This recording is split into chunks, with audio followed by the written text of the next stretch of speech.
Hello and welcome to episode 3 of Flowride's playlist. Once again with me is my good friend Mike, Flowride Florist from the band Steel City. How you doing today, Mike?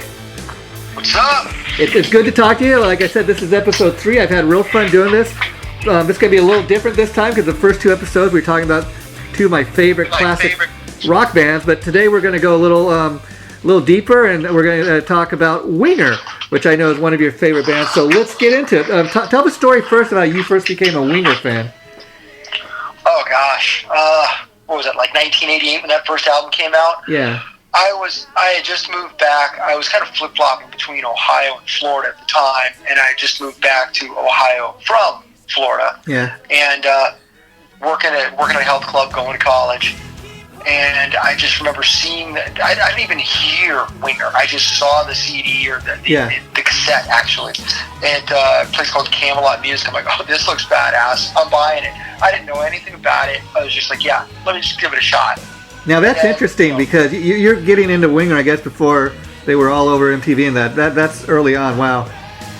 Yeah, it's kind of fortuitous, but I think everybody in that Camelot Music knew me by my first name. Wow. But yeah, man, it was just one of those things where I saw it. There was a few albums that were like that for me, but Winger was definitely one of them. And I remember just picking it up and being like, this looks pretty badass. I'm going to give it a shot. Yeah, before we get into your favorite Winger songs, let me ask you, did you know anything about the fact that this band, Winger, featured the former bass player from Alice Cooper Band? Not a damn thing. Yeah. How cool is that? I mean, and then you find out later, you're like, oh, this guy's got a bit of a history here. Yeah, I had no clue. Yeah. None whatsoever. Okay, so I'll allow you to take it away, Mike. Let's start your playlist now. Do you want to start at number 10 and work your way down to 1? Yeah, sure, we can do that. Okay, so take it away. All right, so number 10 I put down, and again, Winger is one of those bands for me. I could just listen, every song on every album. Yeah.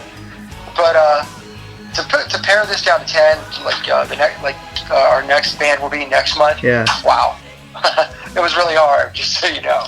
But number 10 was Love You Like a Ritual off the Pull album, which was a little bit of a departure for Winger because I think it was produced by Mike Shipley and co-produced by Kip. But this song for me, man, it was just any song on this album I think I could have picked and been cool with it. Like number 10, other than the songs that were on this album that are higher. Yeah, in fact, I noticed there's a couple songs off this album, and people will see that. So Pull, I know, like you said, was a kind of a different sounding album. A lot of people said it's almost kind of like maybe Wingers are trying to be alternative rock or grunge. What's your thoughts on that? You know, I have that listed on one of the other songs. We can address it here. Okay. I don't think it's just Winger trying to be alternative rock or grunge. No. I think when you listen to like a lot of the bands at the time, whether it was Warren with Dog Eat Dog, or Kiss with Revenge, all these bands were returning to a heavier sound. They were returning to a heavier look, a heavier sound, a heavier style. And it's just something in regard to how the melodic rock of the era was evolving. The sad thing is that grunge was already taking over, and this style of music for that time frame. Yeah, and what's interesting when you look at Pull, I wonder if it was just kind of Winger trying to do the same thing a lot of other bands were at the time, or because what's interesting is you have a lot of people say, oh, well, they're trying to be grunge or whatever, but a lot of people will point to that as their favorite Winger album, which is interesting. Yeah. Oh, a lot of people love it. Yeah. But yeah, I mean, getting back to the song, I mean, the thing for me that is just, really cool about this song is how the backing vocals are just they're kind of hanging there, and they're kind of subtle, and they kind of build in pre-chorus, and they kind of just build that tension leading up to chorus. To me, it's just masterful in the way Kip Winger and whoever was producing him arranged their albums, because they really understood what it was like to build the song through time instead of just trying to hit you all at once. I mean, these guys just know what they're doing, and it's amazing.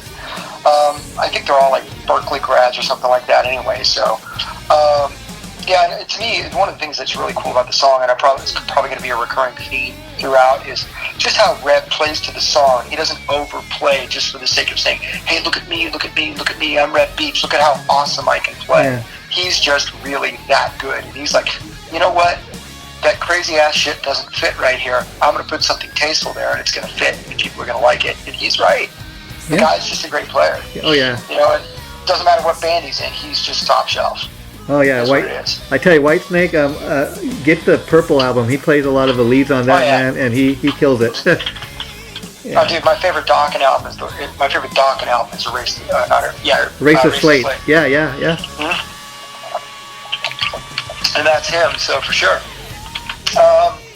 So moving on. Oh, one of the things I wanted to say before I moved on. The reason why I picked this song, and it was kind of really important to me to do so, it was actually because of the ending. Okay. You listen to that ending, and it's like one of the most underrated drummers in the hard rock genre of all time, because you never hear, who's your favorite drummer? How many people actually shout out, hey, I love Ron Morgenstein? Yeah, a lot of people fail to realize before he was ever in Winger, he was also in the Dixie Dregs.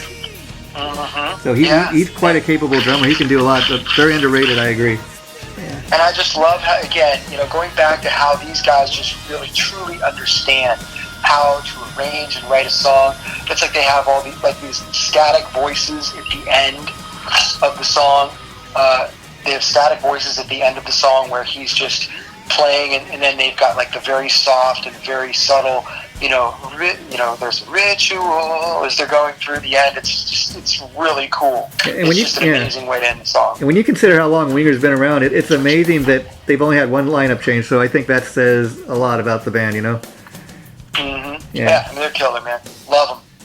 So then the next song that I got onto was Junkyard Dog, and this is where I said I was going to talk about the shift in the melodic hard rock culture at the time and how it was heavier and return to just a more guttural kind of sound. And I was going to point out the Kiss and the Warrant, and even like Dokken's Dysfunctional, which I believe came out a year after Pull.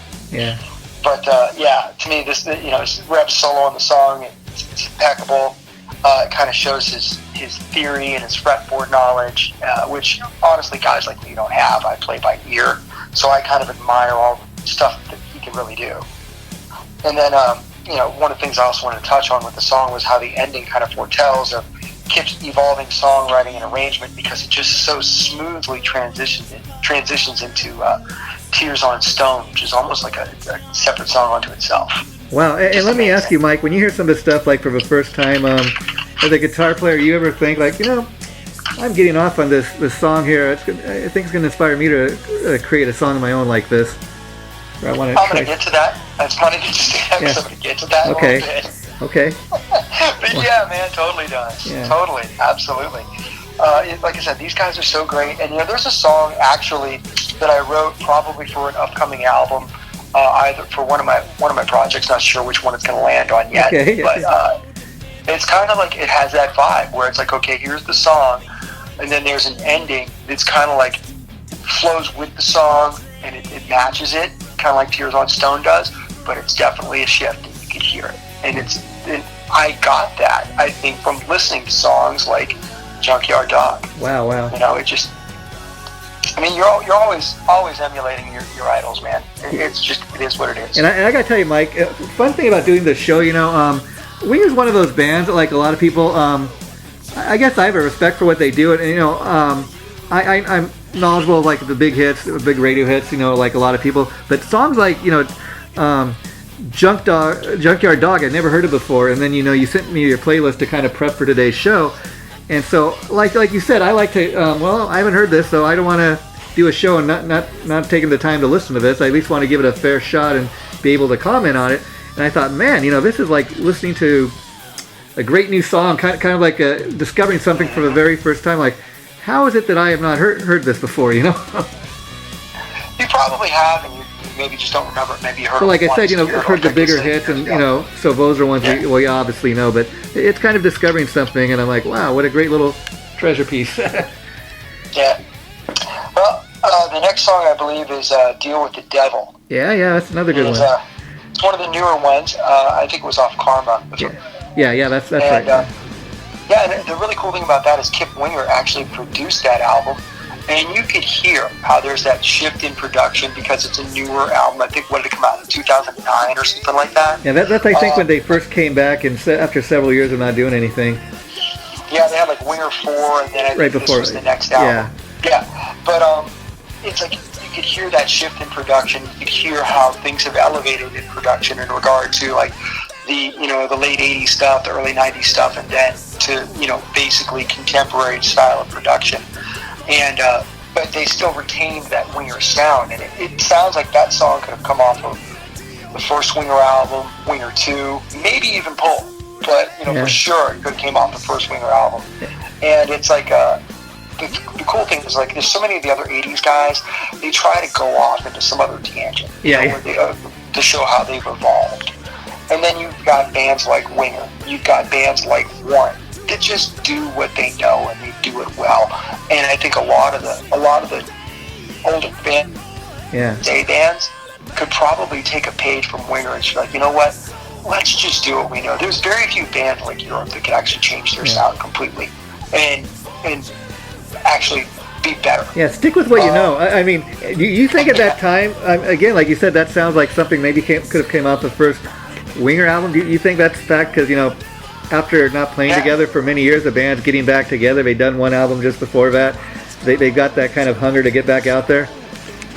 And the cool thing is too, it's like, you think about it, because you and I, we're not just you're not just a rock journalist, and I'm not just a guitar I listen to this player. stuff. We go to shows.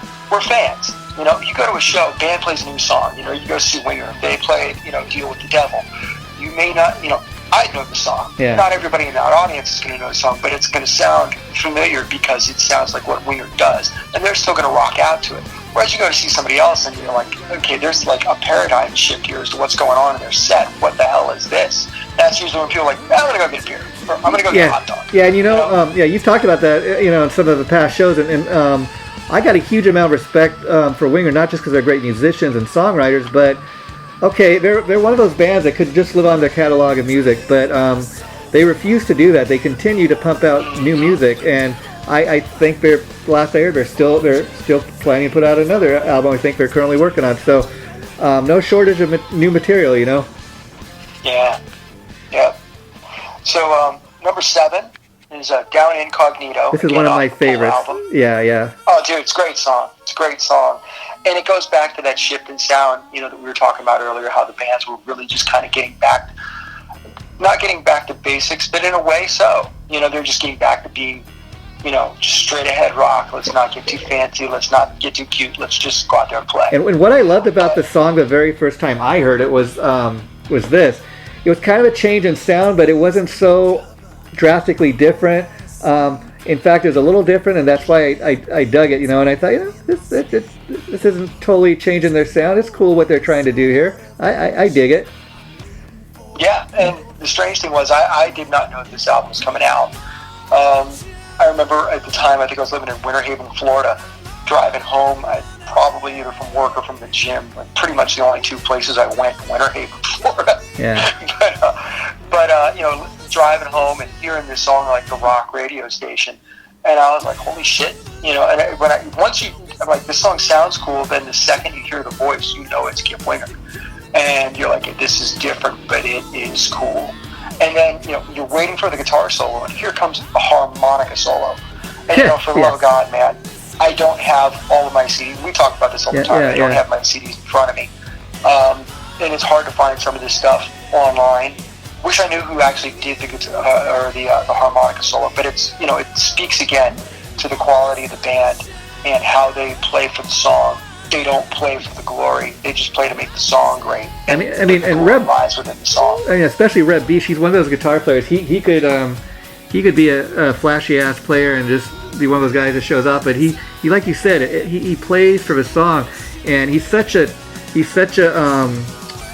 so many people want him to play on their stuff. I mean, I don't know how many people know this, but the Twisted Sister album, Love Is for Suckers, it's been rumored for many years that that was originally a Dee Snider solo album, and the producer Beau Hill brought him in, and he played most of the guitar parts, although like JJ and Eddie are credited, but the rumor is that he played most of the guitar solos on that. And that happens, not to get off on too far of a tangent, that happens more than people think it does. Oh yeah. And that's also okay.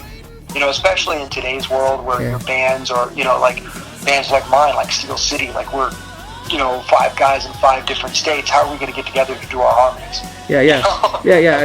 And that was before, just as Winger was getting started, so before anybody really knew who this guy was. So it's kind of a neat little trivia fact to know all these years later.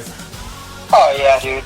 It's really cool, and it tells you that, a lot of these guys here, they were ghost players. That's how they made their money. They think that, and everybody knows it. Like, you listen to the first Warren album, and you think you're listening to the guys in Warren. No, you're actually listening to, I think, what's his name, Mike Slammer. Mike Slammer, that's it. Yeah. Yeah. I mean, Bob Kulick from Kiss, Bruce's brother, he was legendary session player. Yeah. Paul Stanley's dude. Basically Paul Stanley's right-hand man. Yeah, he played. But but again, that's also okay. You go to see Warren live. Joey and Eric play those solos. They play them to perfection, and that's fine. Oh yeah. People get too hung up on that stuff, and it's like, whatever. I can tell you this though: if Reb wants to step in and play on a Steel City album, I'll play rhythm guitar. I don't care. I'm sure you would. Yeah. But so getting to the next song is "Can't Get Enough." And, I think everybody knows this was pretty much the first release off of Winger 2, In the Heart of the Young. I don't know why they, named it that, but to me, Winger 2 would have been just fine. Yeah, I don't know. They just kind of wanted to do something different, but Can't Get Enough. I remember the first time I saw that video. Talk about music to work out to. I mean, and you kind of know what I'm talking about if you've ever seen the music video. I was curious, you ever done that, work out to any of the Winger stuff? I can't really remember the video. Yeah. What I can't remember is the song. Yeah, and I have worked out the Winger stuff. Yeah. Especially when I used to go to the gym. I'm more of a home workout guy now. I got. A lot of people are. But when I used to go to the gym, whether it was 24 Hour Fitness or LA or Golds or wherever, you'd always have those playlists, and you can always count the bands that are going to be on. You're like, okay, Winger's going to be on there, Kiss is going to be on there, Striper's going to be on there. And you'd have like your ultimate Winger playlist, kind of like what we're doing right now. Because that song's badass, dude. It's like, what song? It's like there are certain songs like, okay, I'm gonna go and you're squatting 495 for the day. Have you ever tried? Have you ever tried to play the riff in this song? Can't Get Enough. I mean, the riff itself just always. I love that. Oh, you mean the actual chorus or the solo? The solo. Just the whole guitar playing in it. It's honestly, of all the things that Reb Beach has done, that's probably among the easiest things that he's played. And but the song itself is just, it's built around a very simplistic bass line, and it's built around a very simplistic groove. But what makes that song come alive, what really kind of brings it, is just this. It's just the style. It's hard to explain if you're not a guitar player, I guess, but just the style and almost like the angst in which Reb plays that simple riff. I mean, anytime I hear this song, it just hooks me right away. The lyrics and just, I don't know, the way it sounds. What's cool though? Yeah. Is that is one of the, we always say how, we've been talking about how Reb plays to the song, and he did there, and it sounds fantastic. But that's one song I think where if he just unleashed, it would have still sounded killer. Yeah, how important do you think? Totally fit. Yeah, how important do you think Paul Taylor is to the Winger sound? The reason I ask is, okay, he plays a lot of the keyboard parts, but he's kind of a second guitar player as well. Yeah, it's funny because all the things that you're talking about, I'm eventually getting to. Oh wow! And, okay. So I mean, I think it's great. I had the very good fortune of meeting Paul Taylor when he played with the Tom Kiefer band here in Agora Hills. Oh wow! And nice guy. And that's when I kind of, talked to him for, I don't know, maybe 5 minutes. I'm not like I'm buddy with him. Yeah, I got you. Yeah. But that's when you learn all these interesting nuggets. Like Paul Taylor played for Aldo Nova, and he talks about the times that he played, with Aldo Nova. Wow. And with Steve Perry, and he really kind of is that guy that almost is like the unsung hero of every band that he's in. Yeah. Because he just brings the chops, he brings the talent. And he does so in a very, I don't want to say nondescript, but he's an understated guy. Oh, really so. And Alice Cooper talking about Kip. I know Kip and Paul were the first ones to play in Alice's band before there was ever a Winger. And then years later, I guess it was Alice that said, "Hey, Kip, I think I'll borrow your guitar player." And actually, Reb Beach played with the Alice Cooper band as well for several years. Yeah. So they've all been in. Cooper, Yeah. Alice Cooper's band might as well be a Hall of Fame of rock musicians. It's pretty amazing. And that's what's cool about Alice, you know, not to get off the subject here, but he's got guys in his band that are equally talented as him. He's not one of those guys that's afraid to share his spotlight with people. Oh yeah, and that's a wonderful thing. Yeah. You know, that's really cool. So I think you can probably hear my dog barking. That's all right. Yeah. They've got a 5 pounds of fury, nice little Pomeranian that just will beat anybody's ass. Oh, I got 2 little chihuahuas. Yeah. But song number 5 is "You Are the Saint." You know, and again, this is a song that, you know, I like it because, you know, it starts out with that reverse reverb in the chorus line, the tagline of the chorus. The solo just kind of lets you know where the song's going. It's like, okay, this song's going to kick your ass. Reb Beach is going to be Reb Beach on this song.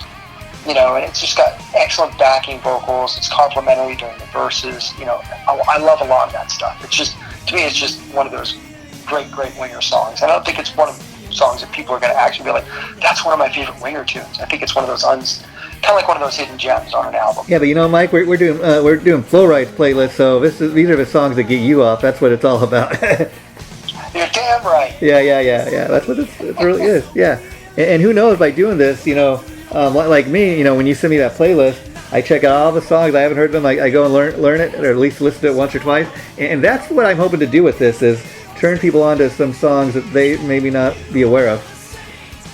You know, man, it works for me, man. I'm really happy to do this. It's just fun. Yeah. And I have a great time doing it. So okay. Moving on to number 4, we've got No Man's Land, and again off Pull.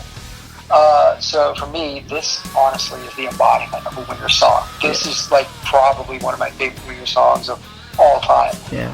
It could have been higher on the list. I was, you know, debating as to whether I should, but it has everything. You know, the hell scream right at the beginning kind of gives you an idea. Oh, this guy's got some. You know, if you've never heard Winger before, you're like, oh, this guy can sing. He's got some range. Yeah. And then, you know, you've got again those subtleties in the backing vocals throughout the song.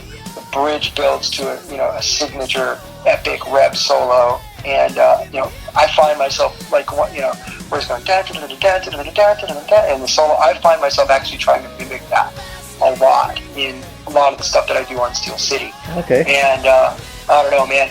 It's like he's one of these guys where when I listen to him, I honestly, when you listen to Steel City, I don't think I play anything like Reb Beach, but he's one of those guys that inspires me to be better. Well, that's what this is all about too. You know, who's inspiring you? Yeah, because he's just you want, you know, I don't want to be.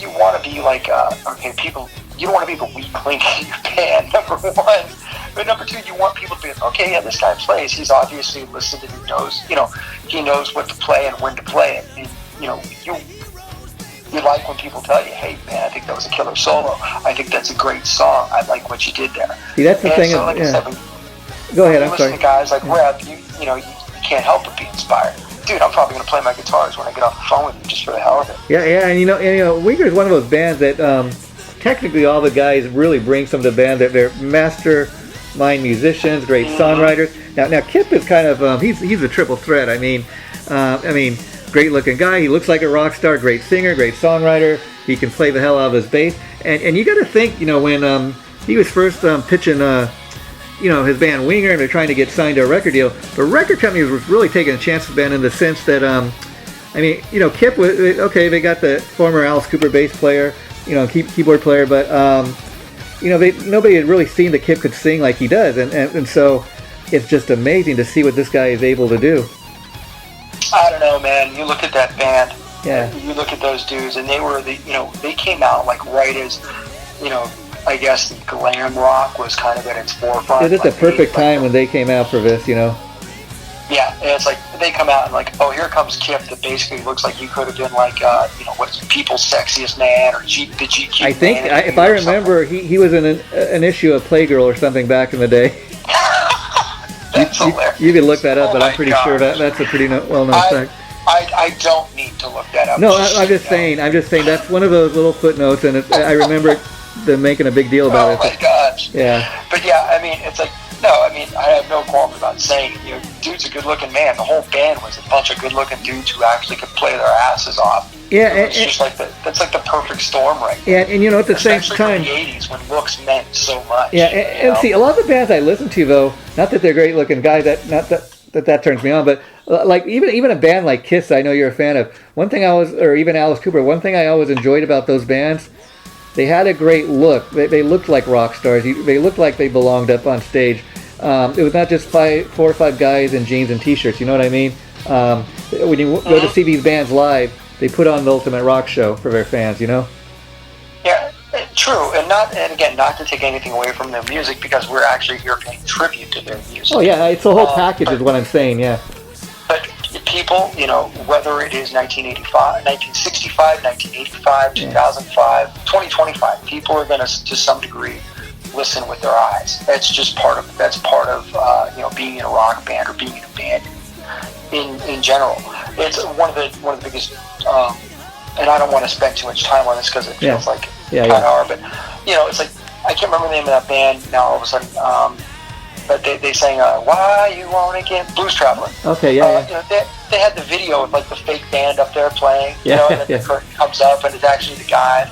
And I remember seeing the lead singer from Blues Traveler on MTV one time, and they were asking him about the video, and I was like, "Why is the video like that?" He's like, he turns around, points his butt to the camera, and goes, "Do you think this ass can sell records?" Well, I guess.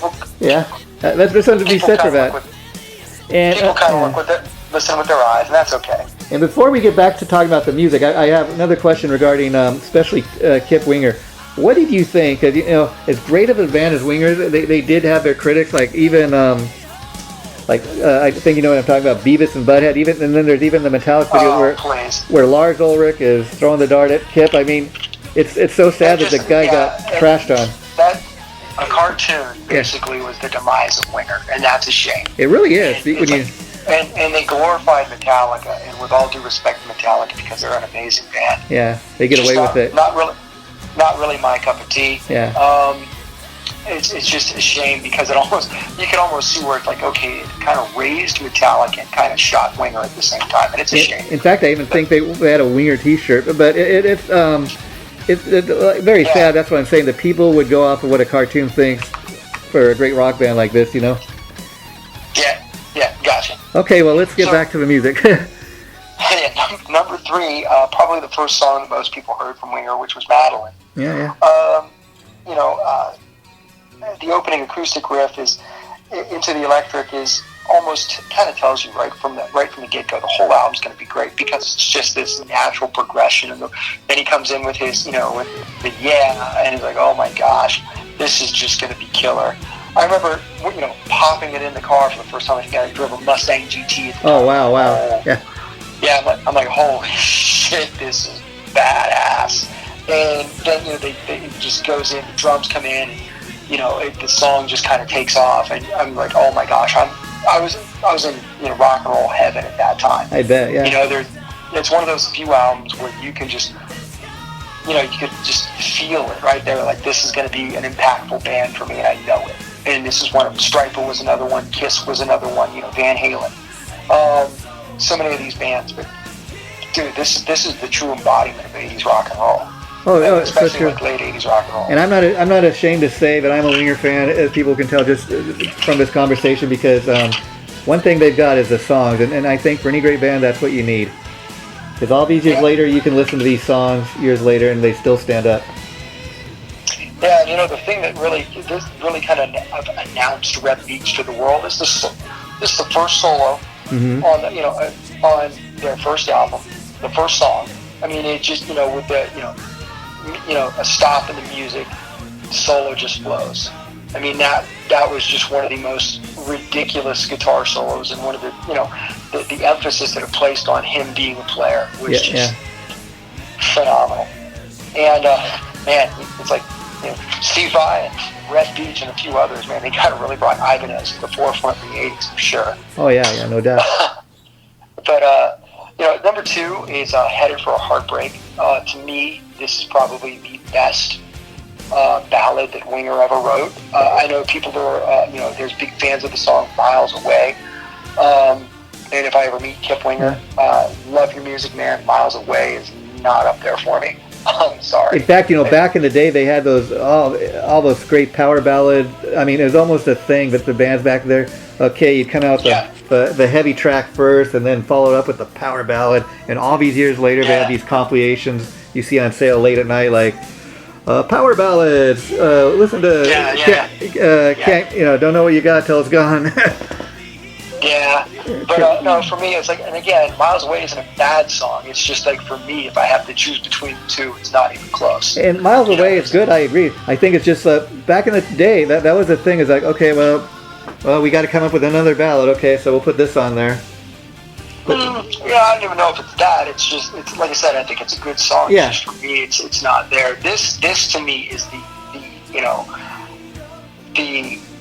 I don't know, the best Winger ballad that he's ever written. It's fantastic. I think maybe too, because that's the first thing a lot of us heard when Winger was just starting out, and that's the first thing I know.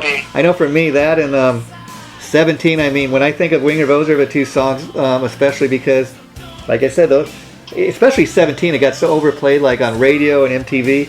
Not overplayed, but I mean, we were always hearing it back in the day. And no, I get it. And sometimes we're afraid to say exactly what's on our mind in these like videos or I guess interviews. But I get it totally. But yeah, for me, it's like when I listen to this song, what I really hear, and I can't remember who said it. It was actually a video, and it was actually acknowledged by Red Beach, where the guy said, if I have to pick the best guitar solo of any rock song ever, it's Headed for a Heartbreak by Winger. And then he's like, if I have to pick the second best guitar solo of any rock song ever, it's the ending guitar solo, Headed for a Heartbreak by Winger. And I'm like, you know what? That dude is pretty spot on, because those are two amazing solos. And what I really love about that is when you listen to that ending solo, and you've got Morgenstein just doing all these riffs, just playing his ass off at the end, and he's just coming back on the one, and he just sounds killer, and it doesn't affect anything the band's doing. These guys are just riffing and going nuts. It's just, oh my gosh. That to me is just... And that's one of those songs that you hope, like, they do an extended version of it if you go see the band in concert. Because Headed for a Heartache, like I love that song so much, like you're saying, it's almost kind of like, oh man, it's over. I wish I could hear a little more. And, okay. Exactly. And then we're about ready to wrap it up, so what's your number one song on here for the day? The song that you just said they played a whole hell of a lot. 17, yeah. Well, you listen to it, and you listen to that opening guitar riff. Yeah. I mean, think about listening. Does that really sound like something that you could lay, she's only 17 over? It doesn't. It sounds like just like, okay, what is that? And then you listen to the song, you're like, man, this is, because when you first heard it, like, I remember, like, Hungry ends and that song begins on the album, and you're like, it's kind of rat-ish, kind of rat-like, which is kind of, when you think about Beau Hill producing both bands, you kind of get it, but it's like something you've never heard before, and then they harmonize over that, and you're like, oh my gosh, this is the shit, this is badass. And I love how, I guess, like when they play the song now, they kind of keep adding a year, like, she's only 45. Oh, wow, yeah. I think that's really cool. I mean, I've only seen it like on YouTube. Strangely, Winger's one of those bands that I've never seen live.